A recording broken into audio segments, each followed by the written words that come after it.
আজি আমি উচ্চতৰ দ্বিতীয় বাৰ্ষিকৰ ছাত্ৰ ছাত্ৰীৰ কাৰণে আমি এটা বিষয় লৈ আহিছো। বিষয়টো হৈছে প্ৰত্যয় বিভক্তি মাজত থকা পাৰ্থক্য। আগৰ বাৰ পৰীক্ষাত এই প্ৰশ্নটো বাৰম্বাৰ আহিছে যে প্ৰত্যয় আৰু বিভক্তি মাজত থকা মৌলিক পাৰ্থক্য সম্পৰ্কে আলোচনা কৰা।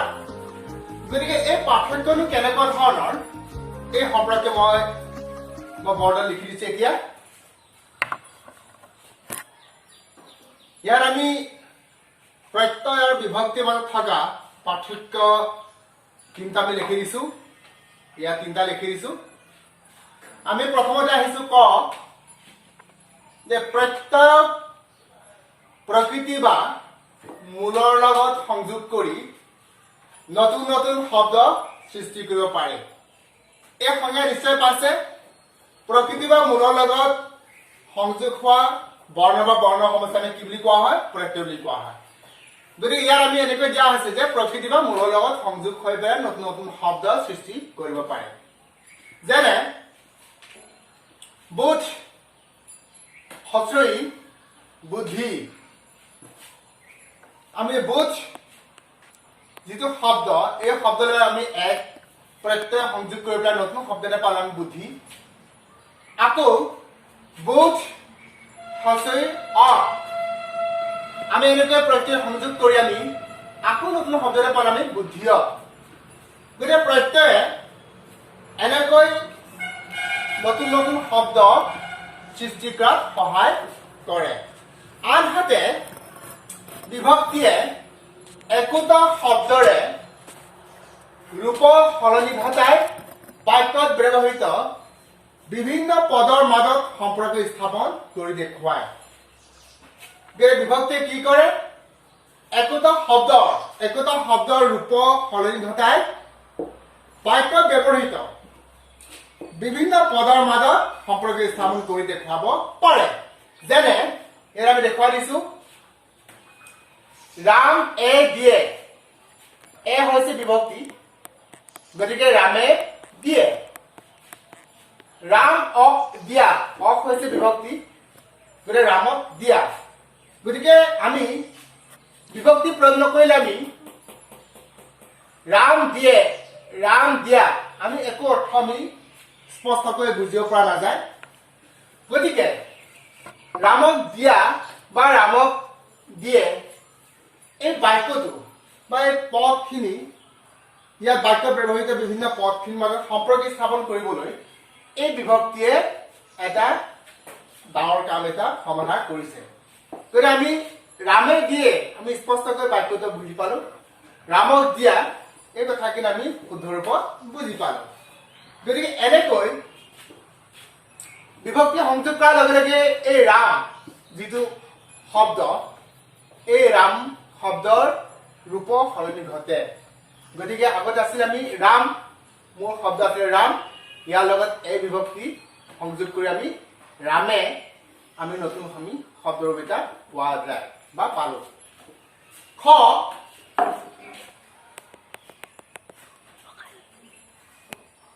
কেতিয়াবা এটা শব্দ বিশেষ্যৰ পৰা বিশেষণলৈ বা বিশেষণৰ পৰা বিশেষ্যলৈ পৰিৱৰ্তন ঘটাব পাৰে। যদি এটা শব্দৰ প্ৰত্যয় সংযোগ কৰিলে কি হয়? এটা শব্দ আৰু এটা শব্দলৈ বা বিশেষত থকা এটা শব্দই বিশেষণলৈ পৰিৱৰ্তন ঘটে বা বিশেষণত থকা এটা শব্দ সি বিশেষ্যলৈ পৰিৱৰ্তন ঘটিব পাৰে। এইটো কেৱল আমি প্ৰত্যয় সংযোগৰ দ্বাৰা সমাপন কৰিব পাৰি। ইয়াত আমি দুটা উদাহৰণ দিছো। লাঠি, লাঠিটো বিশেষ্য, এটা টুকুন বা টাঙোন এনেকুৱা ধৰণৰ এটা লাঠিৰ কথা কোৱা হৈছে। ইয়াত আ প্ৰত্যয় সংযোগ কৰি আমি লঠিয়া কৰো, নতুন শব্দ এটা পালে লঠিয়া। গতিকে লাঠি আ লঠিয়া, গতিকে লঠিয়াটো বিশেষণ।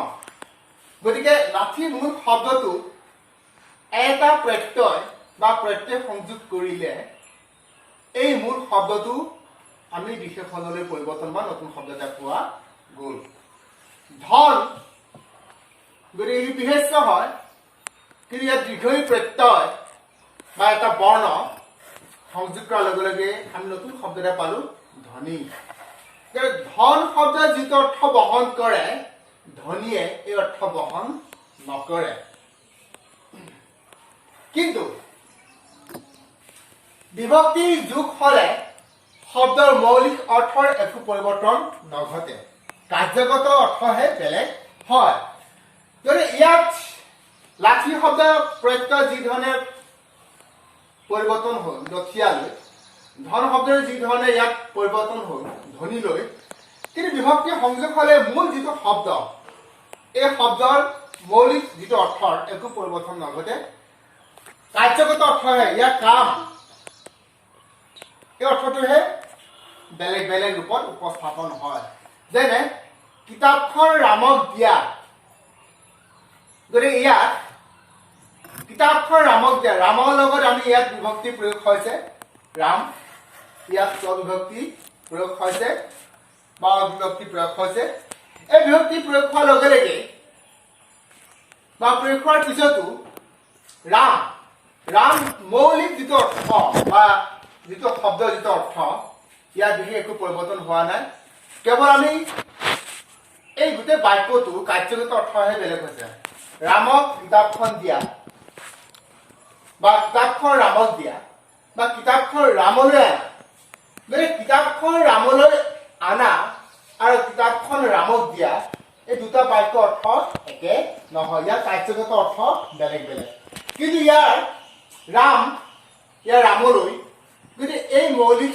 যিটো শব্দ এই শব্দত বিভক্তি সংযোগ হৈছে যদিও ইয়াৰ অৰ্থ একো পৰিৱৰ্তন হোৱা নাই কেৱল ইয়াৰ কাৰ্যগত অৰ্থহে বেলেগ হৈছে গতিকে প্ৰত্যেক শব্দ বিশেষ্য বা বিশেষণলৈ পৰিৱৰ্তন ঘটাব পাৰে আৰু বিভক্তিয়ে কিন্তু বিভক্তি এই শব্দৰ কোনো মৌলিক অৰ্থৰ পৰিৱৰ্তন নঘটে কেৱল কাৰ্যগত অৰ্থহে বেলেগ হয় তৃতীয়তে বা গ প্ৰত্যয় কেৱল শব্দহে সাধন কৰে প্ৰত্যয়ে বাক্য বিন্যাসগত কাৰ্য আৰু ব্যাকৰণ সম্পৰ্ক দেখুৱাব নোৱাৰে মানে প্ৰত্যয় সংযোগ কৰিলে আমি এটা শব্দক আন এটা নতুন শব্দলৈ আমি পৰিৱৰ্তন ঘটাব পাৰিম এইকাৰণে কোৱা হৈছে যে শব্দহে সাধন কৰে প্ৰত্যয় বাক্য বিন্যাসগত কাৰ্য আৰু ব্যাকৰণ সম্পৰ্ক দেখুৱাব নোৱাৰে গতিকে এই প্ৰত্যয় সংযোগ কৰিলে যিটো শব্দ গঠন কৰে সেইটো কোনো বাক্য বিন্যাসগতত সহায় নকৰে বা ব্যাকৰণগত সম্পৰ্কটো কোনো দেখুৱাব নোৱাৰে বুলি কৈছে আনহাতে পদৰ গঠনত বিভক্তিৰ ভূমিকা সকলো ভাষা বিজ্ঞানী স্বীকাৰ কৰে বিভক্তিৰ বাক্য বিন্যাসগত কাৰ্য আছে বিভক্তিয়ে ব্যাকৰণগত সম্পৰ্ক দেখুৱাব বা সম্পৰ্ক দেখুৱায় গতিকে যিটো কাম প্ৰত্যয় নোৱাৰে এই কাম কিন্তু বিভক্তিয়ে কৰিব পাৰে এই কৈছে যে একোটা পদৰ গঠনত বিভক্তিৰ এটা ভূমিকা আছে কাৰণ পদৰ বিভক্তি সংযোগ কৰিলে পদৰ ৰূপটোৱে সলনি হয় গতিকে এই কথাটি যে পদৰ যে গঠন বা ইয়াৰ যে ৰূপৰ পৰিৱৰ্তন ঘটে এই গোটেই কথাটি ভাষা বিজ্ঞানী সকলোৱে স্বীকাৰ কৰে আৰু ইয়াৰ বাক্য যিটো বিন্যাসগত কাৰ্য ইয়াত বিভক্তি মাজত আছে বিভক্তি এৰি কৰিব পাৰে কিন্তু প্ৰত্যয় নোৱাৰে আৰু বিভক্তিয়ে ব্যাকৰণগত সম্পৰ্ক দেখুৱায় আমি ইয়াত উদাহৰণ ওপৰত দিয়া আছে কিতাপখন ৰামক দিয়া আৰু কিতাপখন ৰামলৈ আনা এই দুটা বাক্য ইয়াৰ ব্যাকৰণগত সম্পৰ্ক এটা আছে যে কিতাপখন ৰামলৈ আনা আমি এই যে ৰামলৈ বুলি নকৈ আমি ৰামক কিতাপখন ৰামক আনা এনেকৈ আমি ক'ব নোৱাৰো এনেকৈ ক'লে সম্পূৰ্ণ বাক্যটো ভুল হ'ব বা আমি কিতাপখন ৰামক দিয়া আমি এনেকৈ লিখিব নোৱাৰো যে কিতাপখন ৰামলৈ দিয়া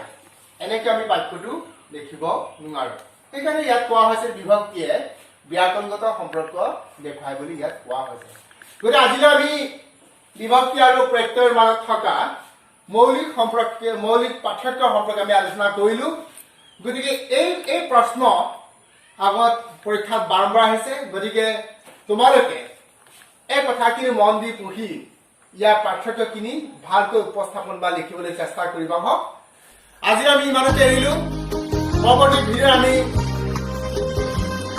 নিৰ্দিষ্টতাবাচক প্ৰশ্ন সম্পৰ্কে আলোচনা কৰিম ধন্যবাদ